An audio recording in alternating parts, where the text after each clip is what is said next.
देशातील 5 राज्यांचा निकाल नुकताच लागलेला आहे आणि या निकालानंतर 5 राज्यांपैकी पश्चिम बंगालच्या निकालाची सर्वत्र चर्चा रंगली आहे. कारण गेल्या अनेक वर्षांपासून ममता बॅनर्जी यांचं असलेलं सरकार पश्चिम बंगालमधलं पाडून भाजपनं त्या राज्यामध्ये मोठी मुसंडी मारली आहे. मात्र या निकालानंतर आता चर्चेत आलेलं एक समीकरण आहे. ते समीकरण कोणतं आहे ते जाणून घेऊयात. भारतीय राजकारणात एक असं समीकरण आहे ज्याची चर्चा प्रत्येक निवडणुकीत होते आणि ते समीकरण म्हणजे ममता बॅनर्जी आणि त्यांच्या निवडणुकीच्या काळात होणाऱ्या दुखापती. कधी डोक्याला पट्टी, कधी पायाला प्लास्टर, तर कधी कपाळावर जखम.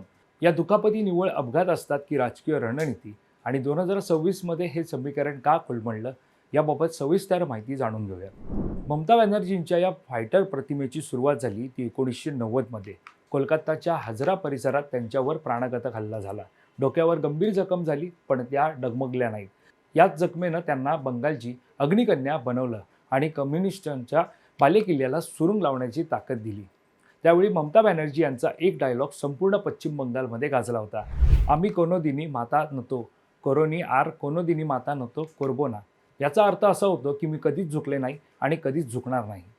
2021च्या विधानसभा निवडणुकीत ममता दिदींचा सिंपत्ती फॅक्टर परमोच्च बिंदूवर होता.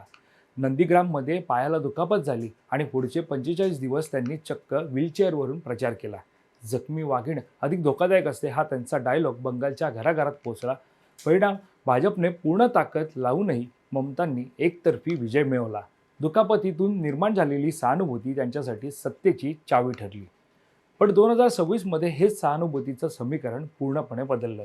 निवडणुकीपूर्वी पुन्हा एकदा ममता दिदी जखमी झाल्या, पण यावेळी जनतेनं भावनिक मुद्द्यांपेक्षा वास्तव्यावर लक्ष दिलं. भवानीपूरच्या स्वतःच्या बालेकिल्ल्यात शुभेंदू अधिकारी यांनी ममतांचा पराभव केला आणि 15 वर्षांची तृणमूलची सत्ता संपुष्टात आली.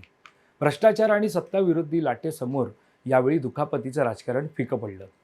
ममता बॅनर्जींच्या दुखापती या केवळ शारीरिक जखमा नसून ते त्यांच्या राजकारणाचं एक प्रभावी शस्त्र राहिलं. पण 2026च्या निकालांनी हे सिद्ध केलं की जनतेला नेहमीच भावनिक आव्हानांनी जिंकता येत नाही, शेवटी कामाचा हिशोब द्यावाच लागतो. पश्चिम बंगाल विधानसभा निवडणूक 2026चे निकाल नुकतेच जाहीर झाले.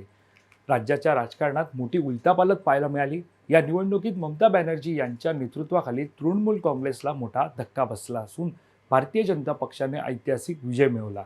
पश्चिम बंगालच्या मुख्यमंत्री ममता बॅनर्जी यांचा त्यांच्या हक्काच्या भवानीपूर मतदारसंघातच पराभव झाला. शुभेंदू अधिकारी यांना 73,917 मतं मिळाली, तर ममता बॅनर्जी यांना 58,812 मतं मिळाली. परिणामी ममता बॅनर्जी यांचा 15,105 मतांनी पराभव झाला. तुम्हाला काय वाटतं, ममता बॅनर्जींच्या या दुखापती खरोखर त्यांना विजय मिळवून द्यायच्या की तो केवळ योगायोग होता? तुमच्या प्रतिक्रिया कमेंट्समध्ये आम्हाला नक्की कळवा. आणि या संदर्भातली अधिकची माहिती जाणून घेण्यासाठी तुम्ही माय महानगर लाईव्हला सबस्क्राईब करायला विसरू नका. धन्यवाद.